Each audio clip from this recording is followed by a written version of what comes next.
ಸಮ್ಮರಲ್ಲಿ ತುಂಬ ಹೂ ಬರೋ ಅಂಥ ಯಾವುದಾದ್ರೂ ಬಳ್ಳಿ ಗಿಡ ಬೇಕು ಅಂತ ಹುಡುಕ್ತಾ ಇದ್ದರೆ ಈ ಕೃಷ್ಣ ಕಮಲ ಗಿಡನ ನೀವು ಬೆಳಿಬಹುದು. ಮನೆ ಹತ್ರ ಜಾಗ ಇದ್ದರೆ ಅಥವಾ ಆರ್ಚ್ ಥರ ಏನಾದರೂ ಇದ್ದರೆ ಅಥವಾ ಕಾಂಪೌಂಡ್ ಮೇಲೆ ಕೂಡ ಈ ಬಳ್ಳಿನ ಹಬ್ಬಿಸ್ಬೋದು. ಇದರಿಂದ ನೆರಳು ಕೂಡ ಸಿಗುತ್ತೆ. ಯಾವುದೇ ಆರೈಕೆ ಮಾಡದೆ ಹೋದರೂ ಬಳ್ಳಿ ತುಂಬ ದೊಡ್ಡದಾಗಿ ಬೆಳೀತಾ ಹೋಗುತ್ತೆ.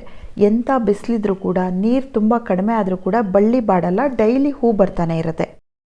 ಶುರುನಲ್ಲಿ ಗಿಡನ ಹೊಸದಾಗಿ ತಂದಾಗ ಅಥವಾ ಗಿಡ ಚಿಕ್ಕದಾಗಿದ್ದಾಗ ನೀರು ಗೊಬ್ಬರ ಸರಿಯಾಗಿ ಕೊಡ್ತಾ ಇದ್ರೆ ಸಾಕು. ಆಮೇಲೆ ಬಳ್ಳಿ ದೊಡ್ಡದಾಗಿ ಬೆಳೆದ ಮೇಲೆ ಯಾವುದೇ ಕೇರ್ ಮಾಡೋ ಅಗತ್ಯ ಇಲ್ಲ.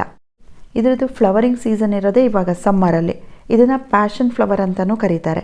ವಾಸ್ತುನ ನೀವು ಬಿಲೀವ್ ಮಾಡೋದಾದರೆ ಮನೆಯದು ಈಸ್ಟ್ ಸೈಡ್ ಅಥವಾ ಸೌತ್ ಈಸ್ಟ್ ಕಾರ್ನರಿಗೆ ಇದನ್ನು ಹಾಕಿದರೆ ತುಂಬ ಒಳ್ಳೆಯದು ಅಂತ ಹೇಳ್ತಾರೆ. ತುಂಬ ಹಾರ್ಡಿಯಾಗಿರೋವಂಥ ಬಳ್ಳಿ ಗಿಡ ಇದು, ಅಷ್ಟು ಈಸಿಯಾಗಿ ಸಾಯಲ್ಲ. ಸೀಸನ್ ಮುಗಿದ ಮೇಲೆ ಈ ಬಳ್ಳಿನ ಕಟ್ಟಿಂಗ್ ಮಾಡಿದರೆ ಇದರಲ್ಲಿ ಪುನಃ ಹೊಸ ಚಿಗುರು ಬರುತ್ತೆ.